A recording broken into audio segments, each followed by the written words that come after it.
sebuah hadis daripada Atha bin Abi Rabah radhiyallahu anhu. Qala li Ibn Abbas radhiyallahu anhuma, hadhihi al-mar'atu as-sawda atat an-nabiy sallallahu alaihi wasallam faqalat inni usra'u wa inni atakashafu fad'u Allah li. Qala in syi'ti sabarti walakil jannah wa in syi'ti da'awtu Allah ta'ala an yu'afiyaki. Faqalat asbiru. Faqalat inni atakashafu fad'u Allah alla atakashaf. Fada'alaha muttafaqun alaih. Hadis daripada Sayyidina Atha bin Abi Rabah radhiyallahu anhu, ia berkata, Ibn Abbas radhiyallahu anhuma berkata, sukakah saya tunjukkan kepada kamu seorang wanita ahli syurga? Jawab saya, baiklah. Berkata Ibn Abbas radhiyallahu anhuma, itulah wanita yang hitam. Pada satu hari ia datang kepada Nabi sallallahu alaihi wasallam. Ia berkata, ya Rasulullah, saya berpenyakit ayan hingga terbuka aurat. Maka doakan kepada Allah untuk saya. Jawab Nabi sallallahu alaihi wasallam, jika kamu bersabar, kamu akan mendapat syurga. Dan jika kamu tetap minta saya doakan, saya pun tidak. Jawab wanita tersebut, saya akan sabar tetapi doakan supaya tidak sampai terbuka aurat saya. Hadis ini sahih Bukhari Muslim. Dalam Sahih Bukhari, hadis ini bernombor 5652 dan dalam Sahih Muslim bernombor 2576. Baik, yang pertama sekali, Atha bin Abi Rabah radhiyallahu anhu, dia adalah tabi'in. Dia adalah daripada kalangan tabi'in. Atha, dia lahir pada tahun 27 Hijrah dan wafat pada tahun 114 Hijrah. Sayyidina Atha ni, dia sempat bertemu dengan beberapa sahabat Nabi. Dia tabi' kepada sahabat, dan dia dapat bertemu dengan beberapa sahabat Nabi, antaranya Abdullah bin Zubair, Ummu Salamah, dan banyak berguru dengan Sayyidina Ibnu Abbas radhiyallahu anhuma.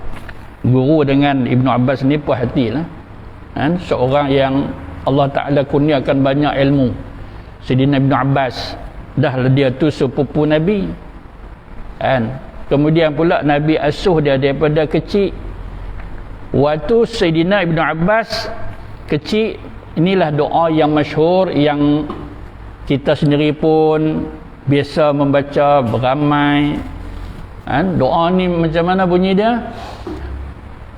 Waktu tu Sayyidina Ibnu Abbas dikatakan sedang merangkak-rangkak takjuh dengan Nabi. Nabi pegang bau dia. Nabi berdoa, Allahumma faqihu fid din wa 'allimhu ta'wil.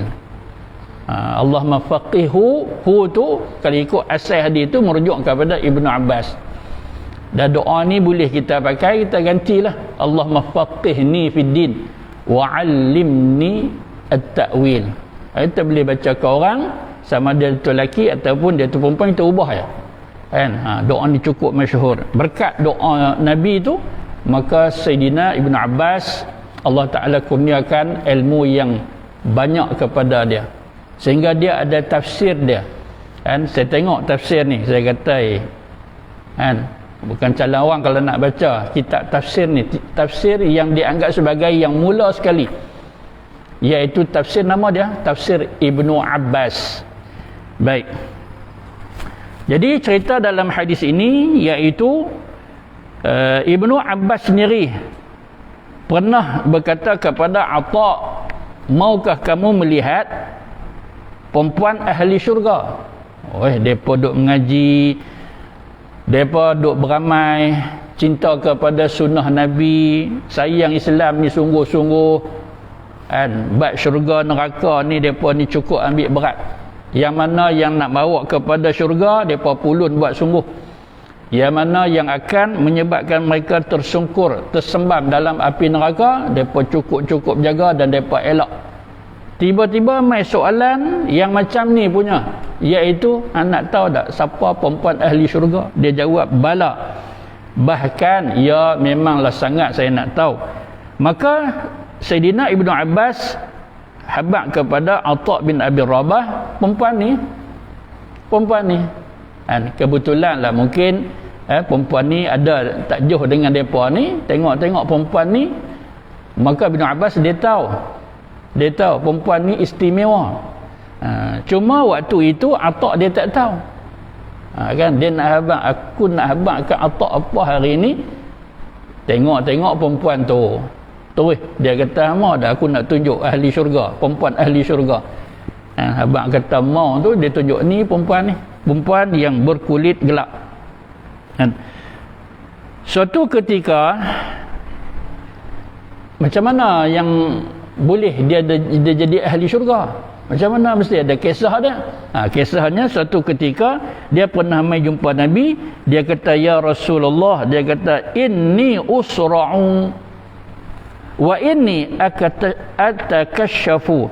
Dia kata, "Ya Rasulullah, saya selalu terkena penyakit." Disebut di sini ayan. Penyakit ayan. Apa dia penyakit ayan? Apabila kita lihat kepada maksud usra'u, iaitu penyakit, dia tulis itu kasar sikit bunyi itu, iaitu gila babi. Gila babi, dia terjemah macam tu, kata gila babi. Tapi nak buat macam mana ada penyakit nama macam tu kan? Atau penyakit sawan lah, dia jatuh, dia terjung, sekali dia punya melupuk kat bawah kan? Dia kata, "Itu masalah saya ya Rasulullah, saya kena penyakit sawan." Sawan lah sedap sikit pun. Gila babi lah, sahabat Nabi pula. Pas kita tahu lah dia ahli syurga, dia kata dah gila satu, babi pula kan. Tapi itulah, nak buat macam mana, nasib babi lah. Nasib babi lah kan? Kita punya sakit, dia yang kena kan? Gila babi, sawan. Dia kata ketika saya diserang penyakit sawan itu, aurat saya terbuka. Orang yang kena sakit sawan ni, dia tak sedar diri, dia pengsan, mana sedar diri. Bila dia jaga baru orang bagi tahu, hang tak sat kan.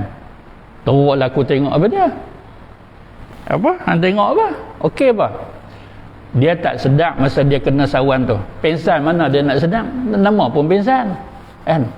Apa dia sedar pula waktu dia pengsan? Mana boleh tengah pengsan masa tu dia sedar kan, suatu yang berlawanan. Jadi ketika dia duk melupuk kat bawah tu, aurat dia terbuka lah, nampak kaki, nampak betih macam tu lah kan. Silat lagi dengan ni dia duk berguling-guling, terbuka habis tudung kepala dia kan.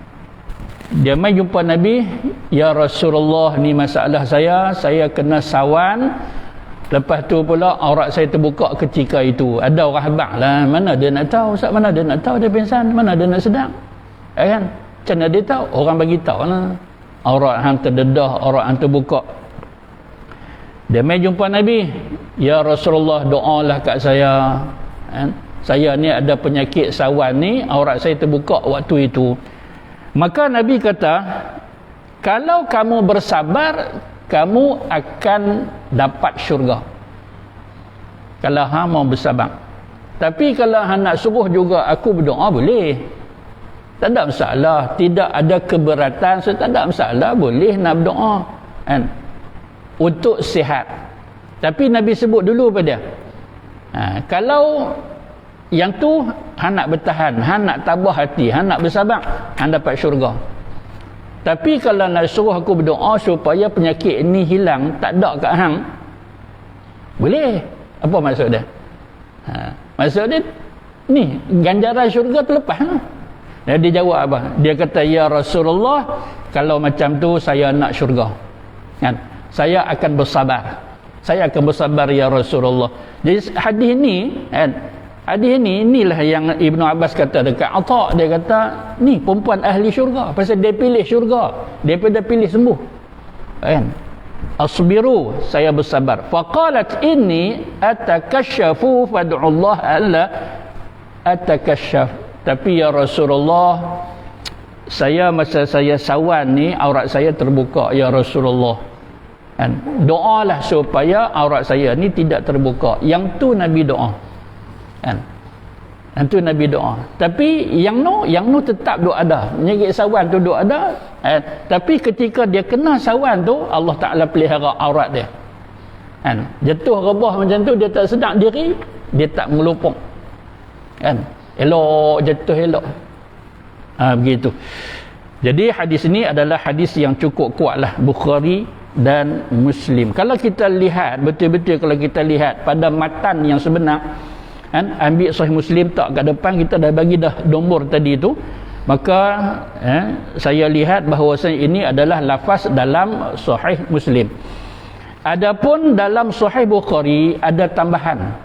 Itulah, walau dia kata ni sepakat Bukhari Muslim, betul sepakat, kan? Mari kita tengok, kan, betul-betul tak sama dia punya ayat dia. Rupanya ada tambahan, sikit tambahan dalam Sahih Bukhari. Tambahan itu menyebut annahu ra'a umma Zafar tilka imra'ata tawilata sauda ala sitril Ka'bah. Baik. Jadi ni yang kata perempuan ahli syurga ni, perempuan yang gelap, dalam Sahih Bukhari kata apa dia, iaitu Atha melihat perempuan itu adalah namanya Ummu Zafar. Dalam Sahih Muslim tak ada, kan? Ummu Zafar tak disebut dalam Sahih Bukhari. Jadi sebab tu kita ni, kan, bila dapatkan maklumat yang macam ni, bila tercantum, nampak agak meluas sikit dia punya penjelasan itu. Perempuan yang kulit gelap dalam Sahih Muslim. Dalam Sahih Bukhari pula kata apa? Tilkam ra'atan tawilatan sauda. Perempuan ni bukan sakat gelap, dalam Sahih Muslim kata gelap, dalam Sahih Bukhari tambah tawilah, tinggi. Perempuan tu tinggi, kulit gelap, nama dia Ummu Zafar, kan? Ala sitril Ka'bah, dan dia berada di sisi kelambu Ka'bah, kan? Siapa dia selalu duduk kat kelambu Ka'bah? Sebab dia selalu pitam, dia selalu pensan, kan? Bila dia mai sawan, kan, maka dia akan berada di sisi Kaabah supaya kelambu Kaabah boleh tutup badan dia. Dia rasa pening, rasa macam nak jatuh, dan dia duduk, dia pegang kelambu Kaabah tu, kan? Supaya apa? Supaya kalau jadi apa-apa, dia duduk kat sini tak terkena, tak terlihat apa aurat dia. Jadi sewaktu itu, lepas daripada doa Nabi ni, Allah Ta'ala pelihara dia, kat mana dia jatuh pun maka aurat dia terpelihara. Dan dalam penjelasan ulama, nama perempuan ini adalah Sa'irah Al-Asadiyah. Dalam Sahih Bukhari kata apa? Ummu Zafar. Muslim tak kata apa nama perempuan ni, tapi ulama sebut Ummu Zafar itu mak kepada Zafar, kan? Tu nama dia dah, tu bukan nama dia, kan? Ibu kepada Zafar. Nama dia Sa'irah, ada yang sebut sebagai Syaqirah Al-Asadiyah.